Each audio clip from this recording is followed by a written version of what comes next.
अस्सलामुअलैकुम dear viewers, आपके favourite informative channel शऊर info से मैं हूं प्रोफेसर शब्बीर अहमद। हमारा आज का टॉपिक है रेहान। अगर आपका नाम रेहान है या अल्लाह ताला ने आपको खूबसूरत बेटे से नवाजा है और आप उसका नाम रेहान रखना चाहते हैं तो इस वीडियो को मुकम्मल देखिएगा, क्योंकि आज हम रेहान नाम के साथ जुड़ी हुई कुछ बेसिक इंफॉर्मेशंस लेकर आपकी खिदमत में हाजिर हुए हैं। तो चलिए बढ़ते हैं अपने आज के टॉपिक रेहान की जानिब। रेहान की उर्दू इमला में जो हर्फ इस्तेमाल होते हैं वो है रे, ये, हे, अलिफ और नून, जबकि इंग्लिश में इसके स्पेलिंग REHAN के साथ किए जाते हैं। जिनसी तौर पर रेहान नाम लड़कों के लिए मखसूस समझा जाता है।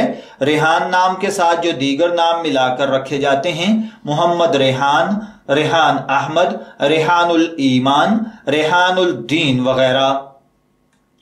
मजहबन ये एक मुस्लिम नेम है। हमारी रिसर्च के मुताबिक रेहान नाम का बुनियादी ताल्लुक अरबी जुबान से है।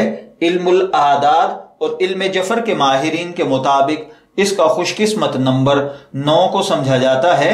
खुशकिस्मत अय्याम में बुध, जुमा और हफ्ता के दिन शामिल हैं। खुशकिस्मती के कलर्स में पीला, नीला और सफेद कलर शामिल हैं। खुशकिस्मती का पत्थर हीरा है। खुशकिस्मती की धात चांदी और तांबा। इल्मुल आदाद और इल्म जफर के माहिरीन के मुताबिक ये चीजें यानी खुशकिस्मती की धात, पत्थर, रंग, दिन और लकी नंबर वगैरह आपकी पर्सनैलिटी को बहुत ज्यादा इफेक्ट करते हैं, जबकि इस्लामी नुक्ताए नजर से इन चीजों में ऐसी कोई खासियत नहीं पाई जाती। तो चलिए बढ़ते हैं अपने आज के टॉपिक रेहान नाम के मतलब की जानिब। तो रेहान का मतलब होता है खुशबूदार मिजाज वाला, जबकि रेहान का मतलब एक खुशबूदार पौधा है। अगर आपका नाम रेहान है, मैं दुआ गो हूं कि अल्लाह ताला आपको नेक, तंदुरुस्त, सेहतमंद, आफियत वाली जिंदगी से नवाजे। और अगर आप अपने बेटे का नाम रेहान रखना चाहते हैं तो मेरी दुआ है कि अल्लाह ताला उसे नेक, सालेह और फरमाबरदार बनाए।